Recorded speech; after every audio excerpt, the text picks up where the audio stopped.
everyone. My name is Mark Smith. I'm the Reed Custer High School teacher in Braidwood, Illinois, and this week I'm at the AWFS in Las Vegas. The AWFS is the Association of Woodworking and Furnishing Suppliers. We're at the trade show here, and we're going around meeting with our industry supporters, thanking them and asking them a question. With me today is Kent Gilchrist. Kent Gilchrist I've known a long time.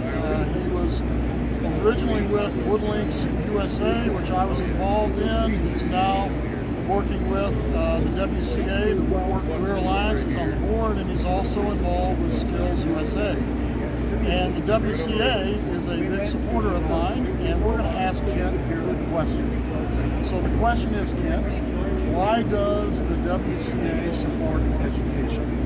Well, first of all, thank you, Mark, for stopping by. We really appreciate you coming by and seeing us here at the show. The WCA sees education as the base and the ground of all of our industry employees. The industry is constantly looking for new skilled labor to come to the shop floor.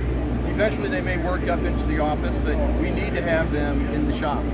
So the foundation of that is education, and the woodworking schools like yours that we need to help help those students discover what the career path might be for them to enter the industry. Otherwise, they may never hear about us, hear about the woodworking industry or education opportunities.